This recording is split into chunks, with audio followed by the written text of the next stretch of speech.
everybody. Hope you are having a fantastic weekend. We received your questions, and we have selected several of our favorites. No judgment on the other ones we didn't select. Submit them again. We may answer them next week. But these were some very interesting ones that we picked down here.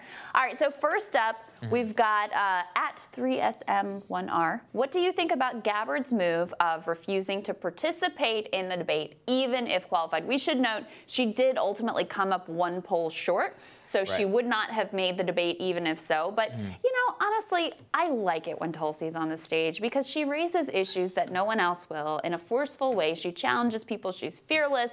She shifted this contest significantly when she very ably challenged Kamala Harris with the facts of her record, something no one else did in the entire campaign. And you know what? Whenever we spoke to her here, I asked her, I said, you know, a lot of people are disappointed you won't be there. She says, the time is better spent campaigning. I just don't really agree, to be honest. I think that it's always better to be on the debate stage. Even if you're only going to get 2 minutes, make those 2 minutes the best things that you can. Yeah. It's all about contrast. The best way to contrast yourself is when you're up on the stage with those other candidates. So I always think the amount of earned media and the contrast itself is always worth it for a candidate. Now, I will say this particular debate coming 5 days before Christmas or whatever, and the ratings for these debates keep going down.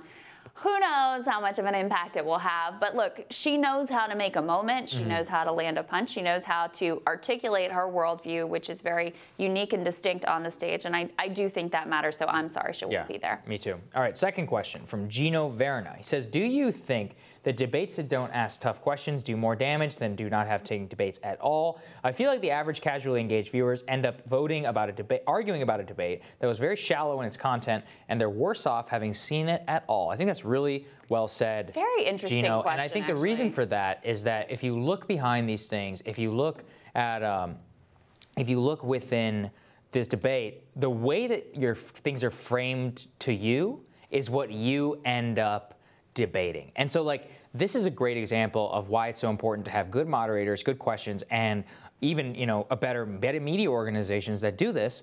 The reason why is how you frame the questions is how you end up framing the debate. And this is a great example of how a lot of this stuff can be from the top down in terms of how things are told. Well, and it's also corporatized. Yeah. Like, you're watching this debate, you know, you have to watch ads. Sometimes you're watching ads that are trashing the policies that are being argued about in the debates. The moderators and the news agencies that are putting them on are watching closely to see how they rate. They're more interested in the infotainment aspect of it than actually having, like, a battle of ideas take place before viewers. So, yeah, you end up with a really shallow, hollow result. I mean, does anyone... like whenever...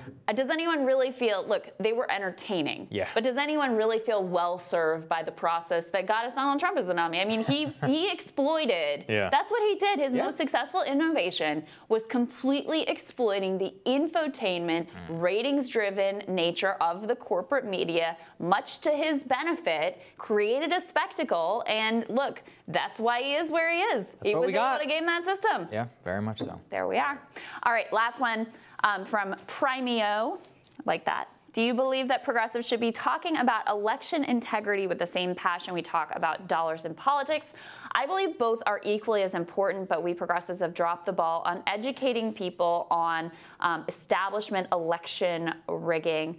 I think this is actually a very important question because conservatives do a much better job thinking about the rules of the game rather than just playing within the system as it exists. So, yeah, I think we have to talk about that. I think we have to think about the way the structure of the system helps drive the results that we have. But it can be hard, and it's hard to do it in a way that's not just like whining about the results, right? You've got to be able to punch back and take control of the narrative, not just whine about what's being done. Yeah, I mean, look, as a outsider looking in, I do think that the integrity stuff is almost always weaponized as sore loser talking points. And so what I would say is play within the system.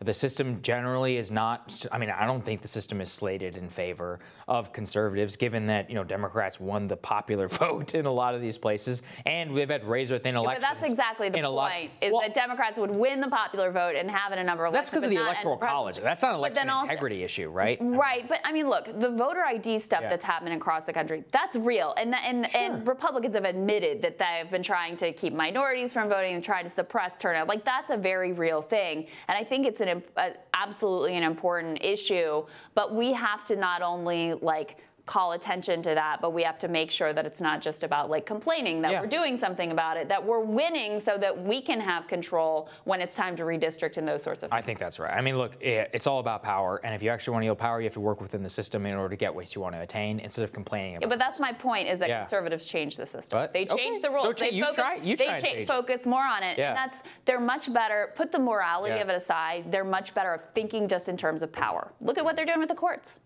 Right now, Mitch McConnell, you ask him what his proudest accomplishment is, stacking the courts. That's right. They haven't got much else done. They got their freaking tax cut. As of Wednesday. And they stacked the courts, which will change power, the nature of power in this country for generations. And yeah, I don't think progressives think about or talk about that nearly enough. All right, we always appreciate you guys sending in your questions. Thank you so much. We always appreciate you watching the show, too, by the way. Really grateful for you guys, the comments you leave, etc. Hope you're having a great weekend. We'll see you back here soon.